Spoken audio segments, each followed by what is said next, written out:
Les décodeurs d'Atlantic Matin. Débat, analyse, opinion. Le réveil de l'info. C'est Atlantic Radio.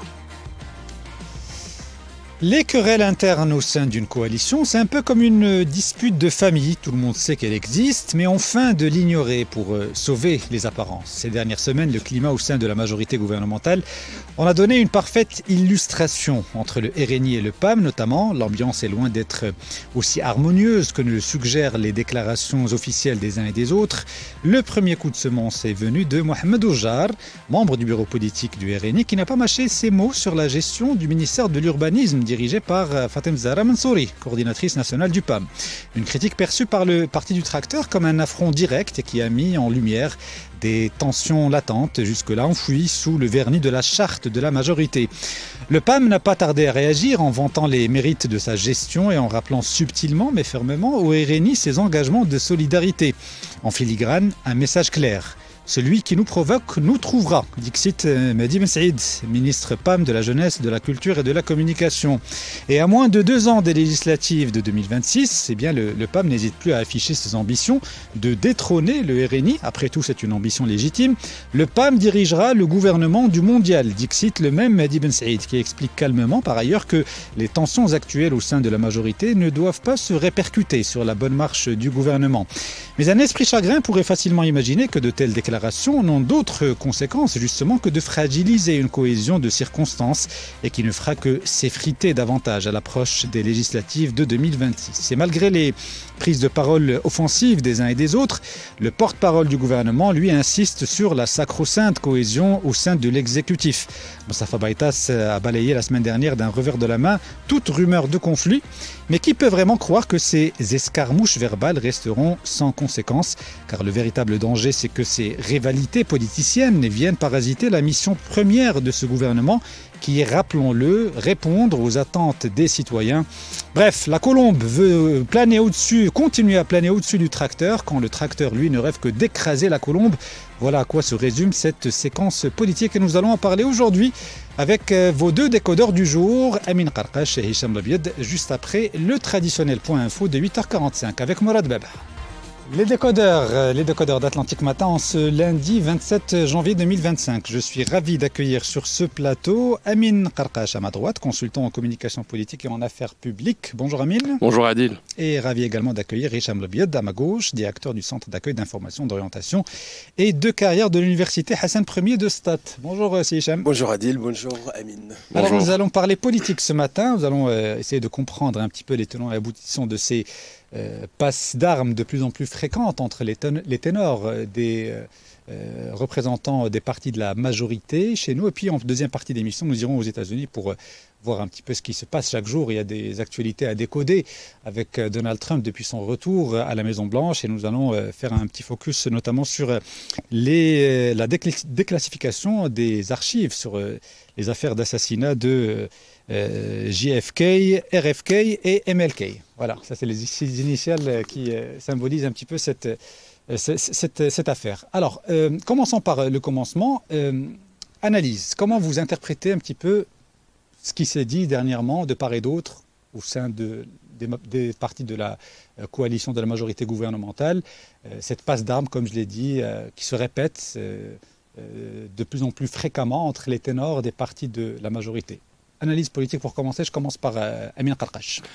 Vous savez, au début du siècle dernier, il y avait un ancien président de la Chambre des représentants aux États-Unis. Et là, vous allez me dire, c'est quoi le rapport qui était connu C'est quoi le rapport ? Voilà, c'est une excellente question.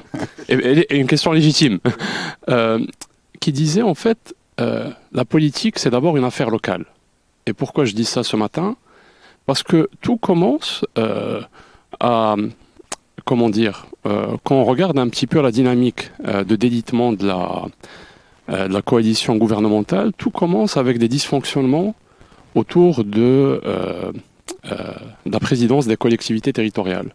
Il y a déjà quelques mois, dans une commune dont je n'arrive pas à me souvenir le nom, qui est dans la province de l'Hajb, il y avait le président de la commune qui a été destitué par le tribunal administratif de Fès à cause de dysfonctionnements internes. Et justement, les 3 partis de la coalition gouvernementale ont chacun désigné leur propre candidat pour la présidence. Alors qu'en principe, ça viole un peu l'esprit de la charte, de la majorité qui a été adoptée en 2021. Donc c'est d'abord en fait des dysfonctionnements autour de qui va... en fait, c'est d'abord des problèmes de coordination au niveau des communes, des collectivités territoriales, qui montrent en fait les premiers signes de division et les premiers signes de dysfonctionnement de la coalition. Et je crois que ce délitement-là de la coalition au niveau local est bien sûr en lien avec les élections législatives à venir. Et tout ça combiné avec les propos que M. Ojar, membre du bureau politique du RNI, a tenus, les discours de M. Nizar Baraka lors du dernier congrès de Stirklal, sur lequel je reviendrai plus tard. Vous avez raison de mentionner le nom de Nizar Baraka, parce que j'ai fait le focus essentiellement sur le RNI et le PAM, mais c'est vrai que les Stirklal lui aussi s'y met à l'approche des prochaines élections, notamment sur la question de l'emploi. Il a eu des propos qui, je pense, n'ont pas plu à tous les membres du gouvernement sur l'incapacité de l'exécutif à créer suffisamment d'emplois. Ce sont des propos qu'aurait pu tenir un parti d'opposition. C'est ça.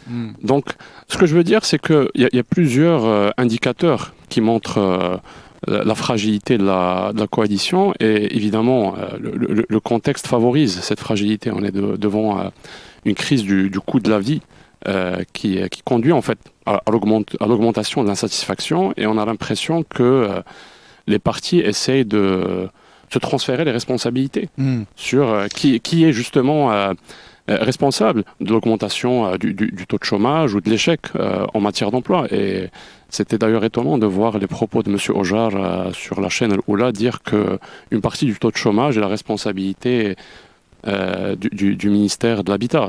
Techniquement, c'est vrai, mais politiquement, ça vient bien sûr montrer... politiquement, c'est une attaque politique. C'est une attaque politique en règle. C'est pas seulement une attaque contre les dysfonctionnements bureaucratiques, mais il en a appelé à la responsabilité politique de la ministre directement. Et en bout de ligne, les risques que ça pose, grosso modo, parce que la question se pose, c'est quelles conséquences ça a sur l'activité gouvernementale en tant que telle. Je crois que le premier risque, si les partis d'opposition sont agiles, c'est que ça va être exploité justement par les partis d'opposition, ce qui peut effectivement miner la capacité du gouvernement à conduire les politiques publiques de façon cohérente. Alors tout cela, c'est de bonne guerre, si j'ose dire, parce qu'on s'y attendait effectivement que des joutes verbales puissent intervenir entre les représentants des différents partis de la coalition gouvernementale. En revanche, on pensait que ça allait attendre fin 2025, début 2026, à l'approche véritable des prochaines élections. Or, aujourd'hui, on est à 1 an et demi, voire presque 2 ans des prochaines élections, et on commence déjà à s'écharper sur qui fait quoi, qui a le mérite de tel ou tel dossier. C'est ça qui peut éventuellement nous étonner, Hicham El-Biod. Vous voulez la vérité, ça ne m'étonne pas vraiment ce qui se passe. Parce que quand on regarde vraiment de façon très neutre et prend de la hauteur et de recul, qu'est-ce qu'il y a de commun en termes de philosophie, en termes de background, entre le RNI, le PAM et le Stirklal? L'exercice du pouvoir. La nécessité de collaborer pour constituer une majorité et travailler. C'est-à-dire en termes de philosophie politique, il me semble qu'il n'y a rien qui lie les trois partis, si ce n'est effectivement cette envie, cette appétence justement pour le pouvoir. Et à chaque fois qu'on est effectivement devant une épreuve, chasser le naturel, il revient au galop. C'est ce qui s'est passé. Lorsqu'on a tenu des propos à fleur et non mouchetés à l'encontre ou vis-à-vis de Mme Mansouré, qui n'est autre que la coordinatrice nationale du PAM, membre du triumvirat effectivement du PAM, la situation s'est envenimée et tout de suite effectivement ça a créé la tension qu'on a vue.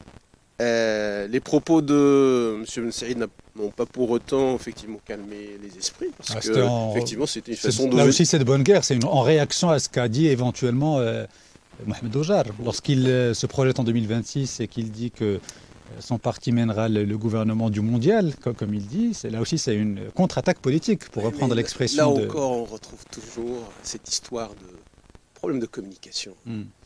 Qu'est-ce que ça veut dire qui nous cherchera nous trouvera, etc. C'est des propos que je trouve un peu démesuré par rapport à la situation. Et encore une fois, si on veut ramener le débat véritablement sur une échelle qui parle aux Marocains et aux Marocains qui nous écoutent, quelle place prend le politique effectivement dans la vie des citoyens? Parce que derrière, on va toujours palabrer pour dire que effectivement la situation économique est criante, et c'est pour ça effectivement qu'à chaque fois on hausse le ton pour dire, on rappelle à l'ordre effectivement, même ceux qui sont dans notre majorité pour dire il faut être vigilant, l'urbanisme ne marche pas très bien, la vie coûte cher, etc. Mais est-ce qu'il y a une authenticité véritablement effectivement dans les propos que nos politiques tiennent? Il y a une décrédibilisation. Ce genre de scènes auxquelles nous assistons ne font que entériner justement le dégoût des Marocains, des jeunes je parle, effectivement, vis-à-vis du jeu politique. Tout le monde ne perçoit dans le politique, dans l'exercice politique, qu'une passerelle pour aller vers les décisions, enfin les instants de décision pour, j'allais dire, profiter de l'argent des contribuables, effectivement, pour chercher ses propres intérêts. Donc, ramener effectivement tout ça par rapport à ce qui s'est passé, il me semble que des moments difficiles qui se déclenchent comme ça, par moment, par endroit, renforcent encore une fois la conviction que cette solidarité, cette cohésion, elle est artificielle, parce que le background n'y est pas, parce qu'elle est basée uniquement sur des intérêts, j'allais dire, particuliers. Il n'y a pas véritablement une solidarité pour aller de l'avant, pour aller vers justement l'amélioration de la qualité des Marocains, etc. C'est, encore une fois, moi je le dis comme ça parce que j'ai l'impression que la coalition, la cohésion n'y est pas. Et ça va s'envenimer davantage à l'approche des élections. Parce que là, ce n'est qu'un épisode, effectivement, de ce qui va encore, j'allais dire, s'agiter à l'approche des élections. Vous l'avez très bien dit.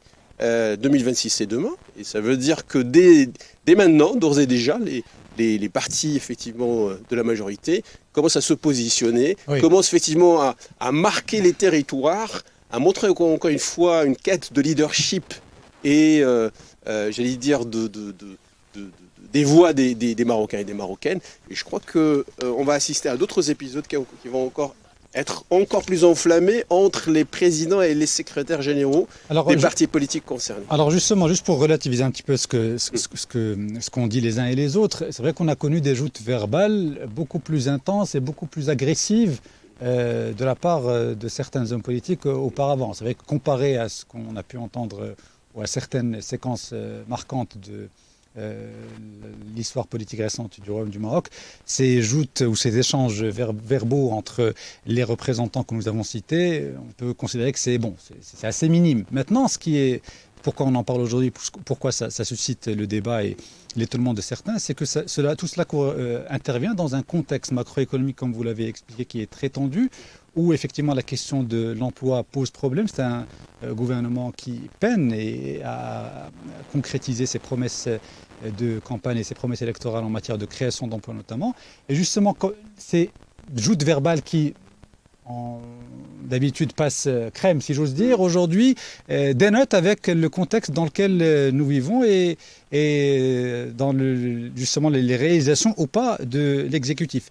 Maintenant, il y a une question qui va se poser dans les prochains jours, parce qu'on annonce une réunion au sommet des partis de la majorité pour essayer de calmer les esprits. Maintenant, la question, c'est de savoir si c'est une réunion qui servira à se dire les choses véritablement, ou si c'est une réunion qui servira au contraire à feindre qu'il existe une crise politique au sein de la majorité pour afficher un front commun devant l'opinion publique marocaine. Alors, c'est vraiment, oui, c'est vraiment intéressant dans le sens où j'écoutais il y a quelques jours la conférence de presse du porte-parole du gouvernement, justement. Moustapha Beitas. Voilà, 3 questions ont été posées sur la discorde entre les partis de la majorité. Et sa réponse était intéressante à plus d'un titre, parce que, en gros, sa réponse était de dire l'espace politique n'est pas l'espace gouvernemental. Il faut séparer les deux et chacun a sa propre logique. Sur ce point, il a raison. Quand il dit qu'il y a une cohésion au sein du Conseil de gouvernement, il parlait précisément du Conseil de gouvernement. Bon, là, à la limite, oui, c'est vrai, mais les échanges agressifs se passent en dehors du cadre du Conseil de gouvernement. Honnêtement, je ne sais pas. Je ne sais pas si cette séparation est réelle ou si elle est artificielle, dans le sens où la politique n'a pas de frontières précises, on va dire. Le gouvernement, c'est d'abord une affaire politique. Et donc, je ne vois pas comment on peut séparer artificiellement les joutes verbales ou les conflits de pouvoir entre les partis de la majorité et s'assurer que leur cohésion soit intacte en termes de conduite des affaires gouvernementales. J'ai comme l'impression que c'est une tentative c'est une tentative normale de la part du gouvernement de neutraliser la crise, de gérer minimiser les tensions qui peuvent éventuellement exister. Voilà, exactement. On va marquer une pause, on revient et je vous redonne la parole dans quelques minutes, juste après le journal de 9h présenté par Morad Ba, parce qu'il est 9h et on doit rendre l'antenne. A tout de suite. La suite des décodeurs d'Atlantique Matin, toujours avec Amin Qarqash et Hicham Labiad. On parle de ces tensions latentes qui apparaissent au grand jour au sein de la coalition de la majorité gouvernementale. Et juste avant le journal de Morad Baba, je vous ai parlé de cette réunion qui est annoncée dans les prochains jours entre les ténors des partis de cette coalition pour tenter, j'imagine, d'apaiser les esprits et les tensions. Maintenant, la question que l'on peut se poser, c'est de savoir si au cours des 2 prochaines années, 1 an et demi, d'ici les prochaines législatives, est-ce que ces tensions, qui sont effectivement, certains estiment qu'elles sont légitimes en vue des prochaines élections, chaque parti essaie de se démarquer pour mieux se positionner. Mais est-ce que ça aura un impact sur l'action concrète de l'équipe gouvernementale sur plusieurs dossiers, notamment celui de la création de l'emploi qui a été abordé par Nizar Baraka récemment lors d'une réunion où il a pointé du doigt les taux de chômage très important, notamment au niveau des jeunes, auprès des jeunes, 39,5%.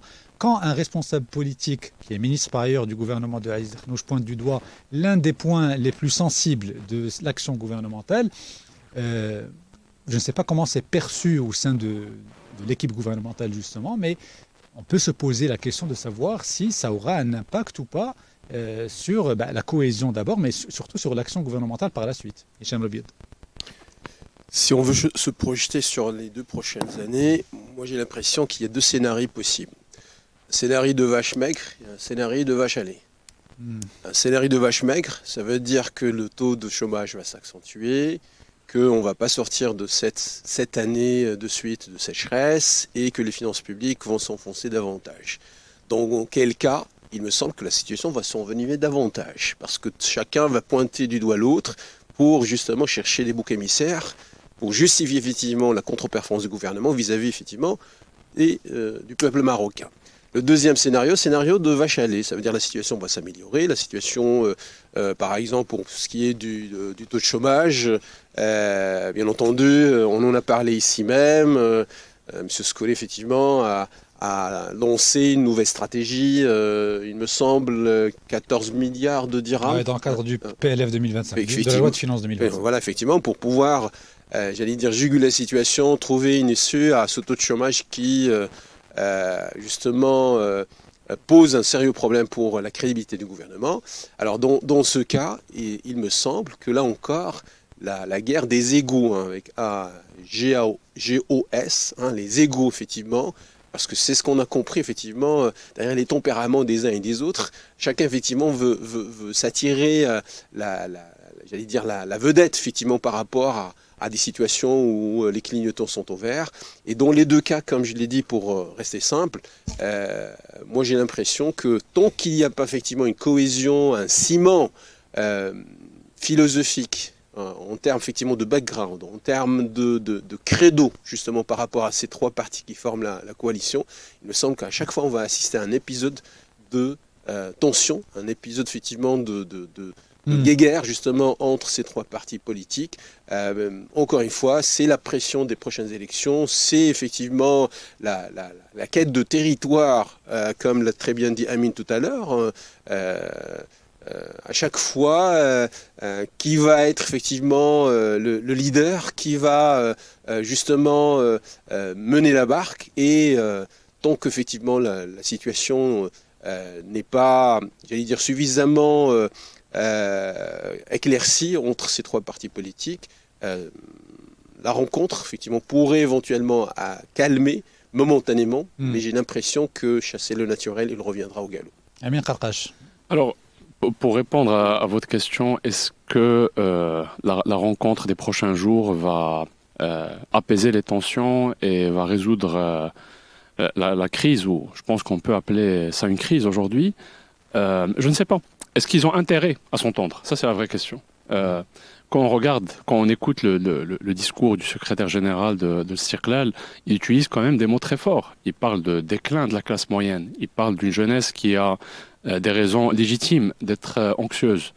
En fait, ce sont des mots qui reflètent un constat d'échec de la politique gouvernementale. Mais politiquement, si je me permets, c'est habilement joué de la part de Nizar Baraka, parce que c'est vrai que son discours, notamment sur la question de l'emploi et sur globalement le bilan économique de ce gouvernement, dénote avec ce que disent les autres responsables de cette même coalition gouvernementale. Moi, je vous rappelle qu'il y a à peine quelques mois, au plus haut sommet de l'exécutif, on remettait en cause et en doute les chiffres et les constats du HCP et du CESE. Là, vous avez un homme politique qui fait un constat lucide. Aujourd'hui, il suffit d'ouvrir les yeux et de lire la data pour s'en rendre compte. Le bilan économique au cours de ces dernières années, notamment sur le volet de la création d'emplois, il est ce qu'il est, à savoir pas assez bon. Tout à fait. Donc, quand il fait ce type de discours, politiquement, c'est habile et c'est bien joué de sa part, il me semble, moi, je crois de se démarquer un petit peu par rapport à ce qui se dit ailleurs. Moi, je crois que c'est habile pour deux raisons au moins. Premièrement, il se dissocie, en tout cas, il commence à se dissocier de l'échec du gouvernement en matière de création d'emplois et surtout de la promesse du parti qui dirige la coalition qu'il a faite lors des élections de 2021 et qu'il n'arrive toujours pas à livrer. Et je crois que c'est aussi un enjeu de connexion avec la colère des citoyens. Parce qu'en fait, ce qui est fondamental en politique, c'est la capacité des élus à connecter avec la colère qui est ressentie aujourd'hui. Et je crois que c'est ce que fait M. Nizar Baraka quand il parle d'anxiété des jeunes, quand il parle de déclin de la classe moyenne. Et il sait que c'est ça qui est ressenti. Et en fait, la première étape pour avoir un message politique persuasif, c'est d'abord de connecter avec le ressenti émotionnel. Et il connecte avec la colère, il essaie d'établir un contraste entre ce que le gouvernement n'a pas réussi à livrer et ce que lui promet. Il commence à tracer les grandes lignes. En fait, pour moi, on est en pré-campagne électorale. Et je ne vois pas en quoi la rencontre des prochains jours va régler la question, parce que j'ai l'impression que les choix stratégiques commencent déjà à être posés. Donc tous les incitatifs sont en place pour que la crise s'amplifie et ça va se dégrader de plus en plus au fur et à mesure qu'on s'approche de l'échéance électorale. Il est 9h15, on va marquer une petite pause, l'essentiel de l'info avec Karim Droné et on poursuit le débat tout de suite. Fin des décodeurs d'Atlantique Matin, toujours avec Amir Qarqash et Hicham Labiyad. Peut-être une dernière intervention, Hicham, sur ce premier sujet avant de parler de Donald Trump. Je voulais réagir par rapport à ce que tu appelais, en tout cas en parlant de M. Nizar Baraka. Vous l'avez qualifié d'habile dans sa manœuvre. Moi, je trouve qu'il n'a pas intérêt à se désolidariser justement par rapport à la coalition. Il y est. Venir après dire que le taux de chômage nous inquiète autant que les jeunes et les femmes qui sont les premières victimes effectivement de ce taux de chômage. Moi, je trouve que, encore une fois, c'est un positionnement politique. C'est des manœuvres préélectorales, ni plus ni moins.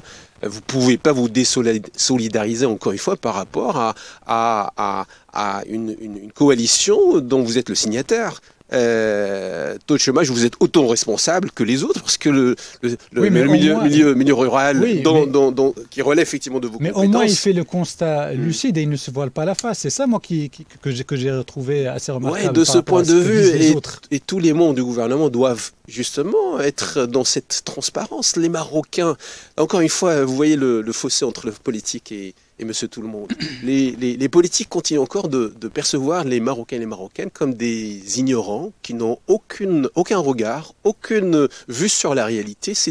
Ils pensent que les Marocains sont déconnectés par rapport à leur vécu, alors que c'est pas le cas. Tous les Marocains savent pertinemment ce que c'est un taux d'inflation, ce que c'est que les prix flambent, ce que c'est le gasoil, ça monte au plafond, etc. Donc arrêtons de tenir un discours tout à fait artificiel, tout à fait, j'allais dire, hallucinogène, dans le sens où on prend les Marocains pour ce qu'ils ne sont pas.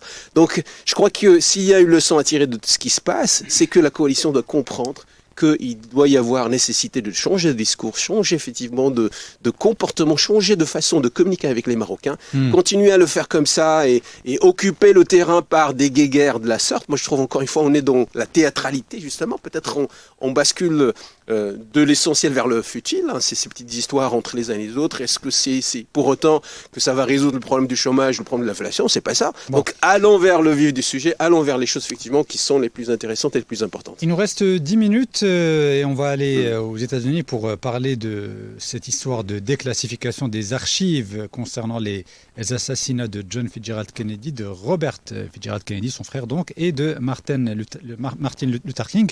Le président Donald Trump a signé un ordre exécutif pour déclassifier les documents concernant ces affaires. Alors d'abord, quelques données pour nos auditeurs pour qu'ils sachent de quoi on parle concrètement. Sur l'affaire JFK, il y a eu plusieurs choses qui se sont dites sur cet assassinat, des théories en tout genre. Mais factuellement, 99% des documents sur cet assassinat ont déjà été publiés selon les archives nationales américaines.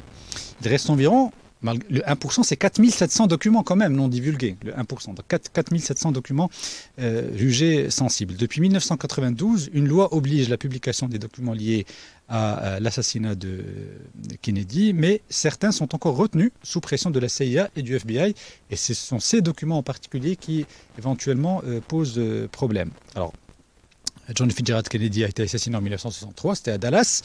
La commission Warren a conclu que Lee Harvey Oswald était le seul responsable, mais comme je vous l'ai dit, depuis cette année-là, il y a eu pas mal de théories de complot, notamment celles qui impliquaient directement et la CIA et le FBI dans cette affaire. Maintenant, ma question est très simple, que ce soit pour le cas de John Fitzgerald Kennedy, son frère, ou de Martin Luther King, c'est pourquoi Donald Trump a insisté au cours de sa campagne électorale et a tenu promesse d'ailleurs à travers ce décret présidentiel signé dans les premiers jours de son mandat, pourquoi il tient absolument à divulguer ces archives sur ces assassinats-là. Est-ce que sa tentative d'assassinat manqué y est pour quelque chose ou pas? Je commence par Amin Karkash. Peut-être avant que je réponde à la question de pourquoi, il faut quand même rappeler que M. Trump avait déjà promis durant la campagne qu'il a menée vers la présidence en 2017 de justement déclassifier les dossiers qu'il ordonne aujourd'hui de déclassifier via un décret. Et c'est lui-même en fait qui avait ralenti les progrès de déclassification. Il invoquait à l'époque des raisons de sécurité nationale et de risque de révéler le nom d'agents de la CIA, puis surtout des méthodes de la CIA. Donc bref, il révélait un tas de raisons. C'est la raison pour laquelle je mets en évidence sa tentative d'assassinat manquée. La donne a changé entre 2017 et 2024. Tout à fait. Après, on va voir. Parce que là, là en gros, ce que le décret dit, c'est que les agents de sécurité ont 15 jours pour lui dévoiler un plan, puis ensuite, ils auront encore 45 jours pour finaliser le processus. Après, politiquement, pourquoi il le fait aujourd'hui? Vous savez, M. Trump a surfé sur les différentes théories du complot qui ont, on va dire, qui ont foisonné en lien avec ces tentatives d'assassinat. Si on se rappelle, durant la primaire, durant sa première primaire, ou sa deuxième à vérifier, mais en tout cas, il avait utilisé en fait l'assassinat de Robert Kennedy pour attaquer son rival, M. Ted Cruz, dont il avait accusé le père d'être en lien avec l'assassin. Donc, je trouve ça très étonnant que M. Trump, en fait, qui a capitalisé beaucoup sur ces théories du complot, qui a fait beaucoup de on va dire, de gains politiques sur la base de cette démagogie pour aujourd'hui venir se positionner comme le révélateur de la vérité. Justement, c'est ça la question. Pourquoi, selon vous? Pourquoi il y tient absolument? Pourquoi il dit que le peuple américain, ce sont ces mots, hein, le peuple américain a le droit de savoir? Moi, je crois que la raison fondamentale derrière, c'est... en fait, ça lui permet de se positionner comme étant, encore une fois, celui qui va forcer le deep state à révéler ses secrets.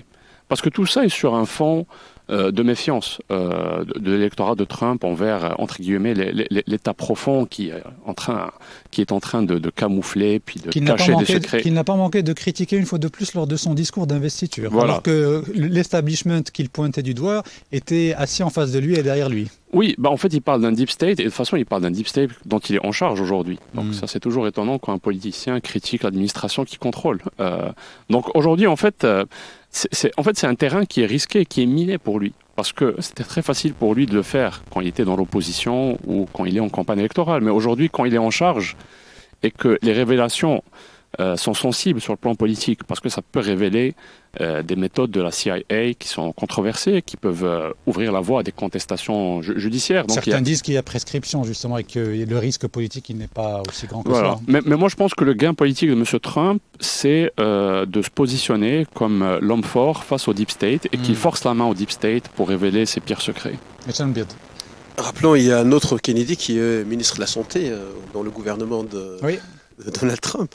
Donc l'histoire n'est pas pour autant finie. Moi, ma lecture, il me semble que Donald Trump, encore une fois, on roule au compresseur et rien ne l'arrête. Encore une fois, il cherche à démontrer, si besoin était, qu'il est le maître des lieux vis-à-vis, comme vous venez de le dire à l'instant, de la CIA, du FBI. Parce que n'oublions pas, la CIA, le FBI, c'est comme l'État dans l'État. Hein. Et là, encore une fois, histoire de déclassifier, histoire effectivement de rendre au peuple américain le droit de savoir, il me semble que, encore une fois, histoire de dire que c'est moi qui décide de tout, même les dossiers les plus secrets, les top secrets, c'est Donald Trump, effectivement, qui signe et qui persiste. Mis à part ça, il me semble que c'est une histoire, encore une fois, dans le feuilleton, dans le storytelling américain, qui méritait effectivement d'être éclairci, d'autant plus que c'est 1% des dossiers qui n'ont pas encore été déclassifiés. 99% sont déjà effectivement sur la scène publique. Je crois que ça va être un dossier qui va être rapidement clos et il y a plus important. Ah oui, mais ça dépend des conclusions. Rapidement clos, oui, mais ça dépend de ce que nous révèlent ces archives déclassifiées. Et s'ils nous révèlent qu'effectivement la version officielle n'est pas la bonne, le nombre de dossiers dans lesquels la CIA, le FBI sont impliqués dans le monde, si on avait à les déclassifier, on ne s'arrêterait pas. Oui, mais justement, ce qui change, c'est qu'on est toujours dans... Là, on est toujours dans les suppositions ou les rumeurs. On suppose qu'il y a des rumeurs qui courent que la CIA ou le FBI ont fait ci, ont fait ça. Mais là, on rentre dans un cadre légal, institutionnel, où les archives seront déclassifiées, où il y aura peut-être par la suite des suites judiciaires, des enquêtes qui pourraient être réouvertes. Donc la donne change quand même par rapport à ce qu'on peut entendre parfois, souvent, sur les agissements de la CIA. Moi, je ne crois pas que ça va mettre fin, on va dire, à toutes les théories du complot qui circulent. Loin de là. Ça risque peut-être même de les alimenter, surtout si ça n'apporte pas des réponses claires. Et c'est ce que plusieurs experts disent, qui se sont déjà penchés sur les archives, notamment sur celle de John Kennedy, c'est que en fait ces révélations risquent de décevoir en termes de contenu. Il ne faut pas s'attendre à ce qu'elles révèlent la grande vérité ou des choses aussi surprenantes que ça. Ça va peut-être juste venir clarifier d'autres morceaux du puzzle qui manquaient, mais selon beaucoup, ça ne va pas changer fondamentalement la donne ou la théorie officielle telle qu'elle a été, on va dire, prouvée plus ou moins. Mais je reviens une fois, je donne la parole à Hicham Biad, mais je reviens une fois à sa tentative d'assassinat manqué. Est-ce que ça, forcément, quand vous échappez à la mort à quelques millimètres et que par le passé, certains n'ont pas eu la chance que vous avez, peut-être que ça vous encourage à faire davantage pour... que la vérité puisse éclater. Certains l'interprètent comme ça. Oui et non. Oui, parce qu'effectivement, on est dans le même scénario. Une tentative d'assassinat d'un président ou d'un candidat à la présidence aux États-Unis, ça passe pas inaperçu. C'est quand même un fait. C'est pas un non-phénomène. Non, parce que il me semble que la priorité des priorités de M. Trump, bien entendu, c'était de gagner. C'était de gagner, clore ce genre de dossier et s'attaquer au plus prioritaire pour lui. Je ne sais pas si vous avez suivi hier, vis-à-vis de la Colombie, qui a refusé de rapatrier ses ressortissants. Il leur a dit 25% de suite, effectivement, de taxes. Ils ont appliqué rapidement pour dire nous acceptons, et ils ont diligenté un avion pour rapatrier. Mais c'est ce que j'ai dit. Ce qui est bien avec Donald Trump, c'est qu'on ne s'ennuie pas. On ne s'ennuie pas, voilà. En bien ou en mal, d'ailleurs. Parce que sur certaines de ses prises de parole et de ses déclarations, notamment ce qu'il a dit sur Raza, il y a de quoi s'inquiéter. Mais ce qui est bien, c'est que c'est vrai que il y a toujours des choses à décoder, à analyser avec lui, et c'est quelqu'un, on a l'impression, contrairement à sa première présidence, son premier mandat, qu'il veut agir vite et rapidement, comme s'il était pressé par le temps. En fait, il est pressé par le temps. C'est que, techniquement, il a un mandat de 4 ans. 4 ans quand même, vous avez le temps de faire ce que vous voulez, non ? Oui, mais il a 2 ans où il contrôle les 2 chambres. Avant les élections de mi-terme. Voilà. Et généralement, les présidents perdent toujours une des 2 chambres. Donc, ça devient plus compliqué par la suite pour mettre en œuvre son agenda législatif. Donc, il a des raisons d'être pressé, et d'autant plus que sa majorité est très fragile à la Chambre des représentants et au Sénat.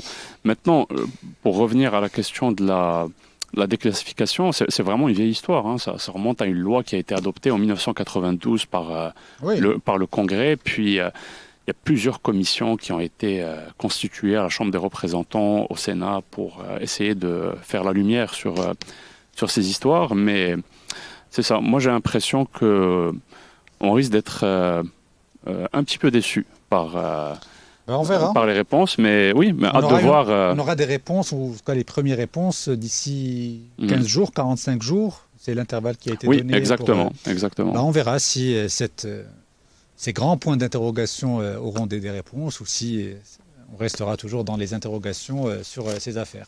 Bien, merci beaucoup, messieurs. Merci, c'est toujours un plaisir de vous accueillir et de débattre avec vous sur des sujets qui nous intéressent. Il est 9h30 sur Atlantique Radio. La suite des programmes sur Atlantique Radio, c'est tout de suite avec le journal signé Karim Droné. Atlantique Matin. 7h-10h. Avec Adil Abdelaziz. Atlantique Matin. Le réveil de l'info.